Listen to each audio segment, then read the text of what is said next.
Good morning. Today is another truck day. I got some work to do mechanically on the front end of this thing.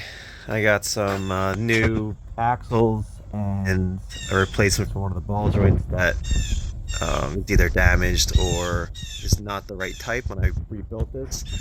And then while we're on here just looking at everything, going over the suspension, make sure everything is good. We got another year of camping and off-roading coming up, so I want to make sure everything's good on the front end. Plus I'm also going to be due for tires soon.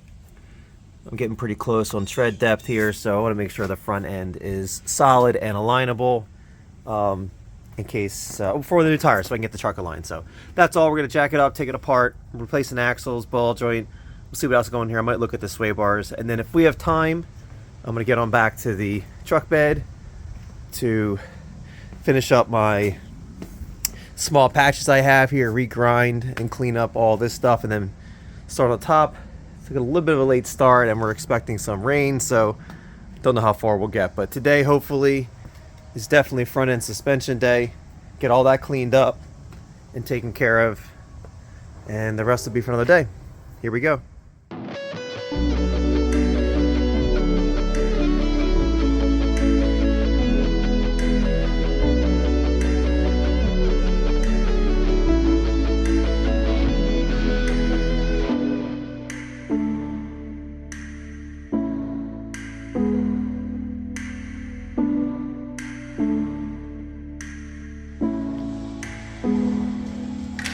So that there is the driver's side ball joint. This is the replacement one I have. You can kind of see that they are different styles there. I haven't really had any issues with this one, but it was always suspect because it was different from what was on there for factory and different from the other side. So I'm going to swap this out just for peace of mind. It's an upper ball joint. I definitely don't want that failing.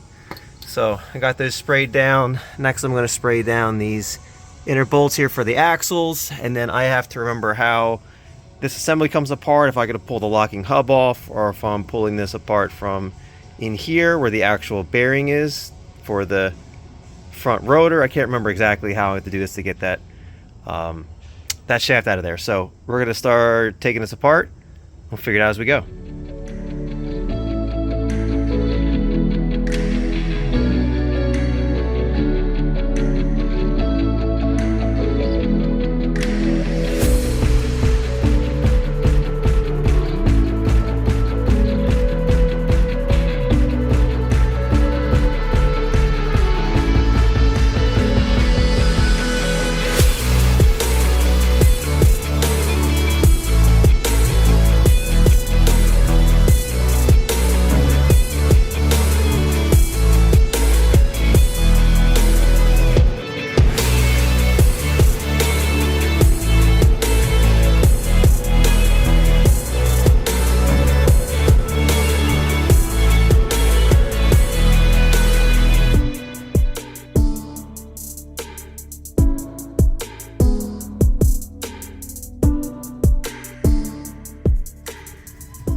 All right, there's the axle out there. I had to remove that lower bolt on that shock, as you saw there, to get enough clearance to get that out, but there she is. She's out.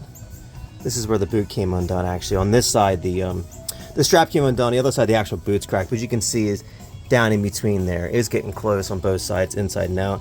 The boot wasn't going to last much longer there, so that's why I'm knocking out both sides while I'm here. Pretty happy with the lack of corrosion and buildup. The bolts on the inside there on the output side of the front differential, it came out pretty easy. Very happy with that. Lots of grease everywhere, so we'll consider that natural rust protection. And of course I dropped the this is the inside portion of the locking mechanism for the front hubs. I dropped that face down right into the dirty driveway here, so that'll get to get a full clean down, spray off, wipe off, and put it re-grease it, which is probably a good idea since I'm in here anyways, even though I did it recently, just to make sure none of that grit and grime and stuff gets in there and chews this up. So yeah, pretty happy with that. I'm going to slap the new one in, and then get this upper ball joint replaced, and then get this side back together.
Alright, so that's one side done.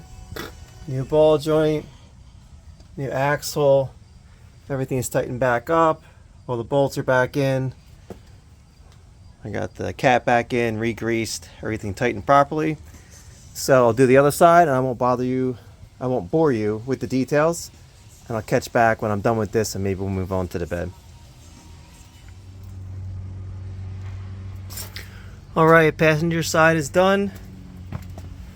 It was a little bit of a pain. It was a little on the short side, so getting that cotter pin on, C-clip I should say, on the end of that shaft while pulling out was pretty tough, but it's all in there now. I checked over everything else, nutted and bolted everything to make sure it's all good. The only thing that I want to do last is I want to put an actual zerk fitting on this ball joint here so I can grease it. It's got a little bit in there, but I like to grease it up a little bit more, so I'll probably steal a fitting off the old ball joint and slide it in there and get that greased up. And that's pretty much it. The front end will be back together. I'm not going to mess with the sway bar. Just going to close this up and then see where we're going to be for the afternoon. Alright, we're on to grinding down and cleaning up some of these welds on the back side of the truck here. So started on this side. Now I'll move over to that side.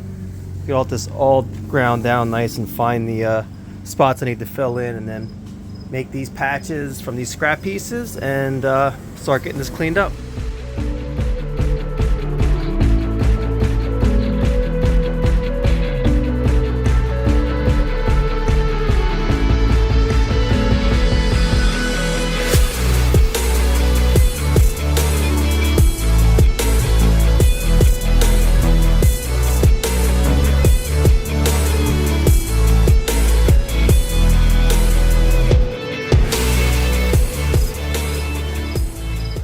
Alright, I got that all ground down.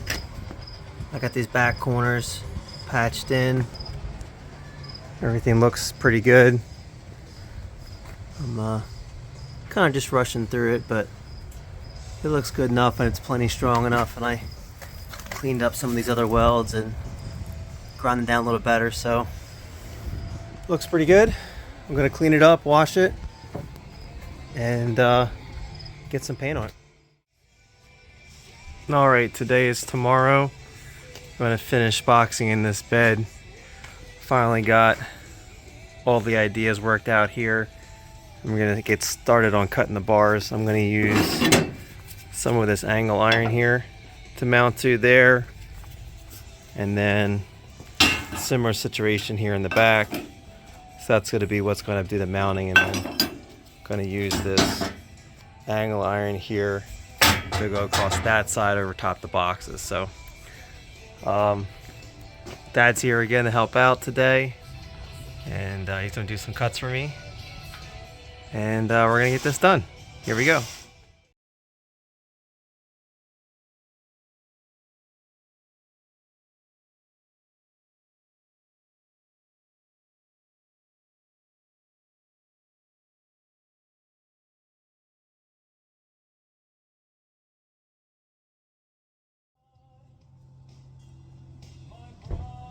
Alright, this is what we ended up with.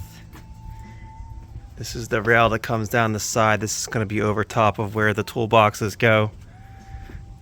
It's welded together to that vertical piece and then gets attached here with a bolt straight through that piece there.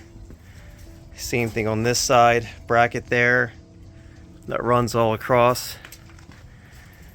And the same thing. Another bolt through to the top there. I'll keep everything secure and keep it from rattling or making any noise. On the inside, made a little space at our collar. Add some old exhaust pipe there to give this some strength. So when I'm tightening this down, that's how you know you did a job well done. That will make sure that that's strong enough when I go to clamp that down that I won't crush this tubing, since it's only 14 gauge. And that's it. We're in a rush now to try to beat the sun going down.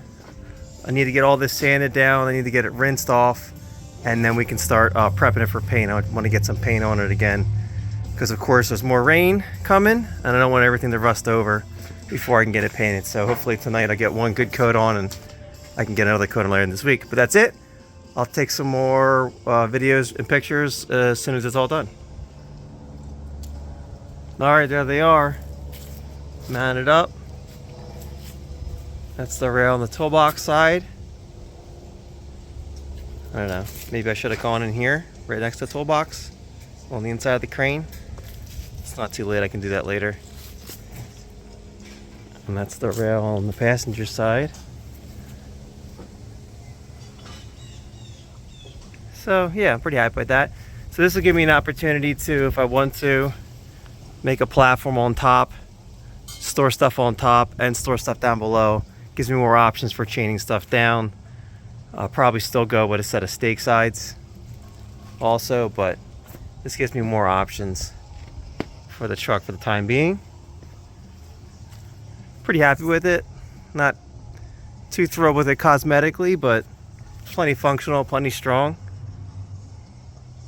Yeah, that's all I got.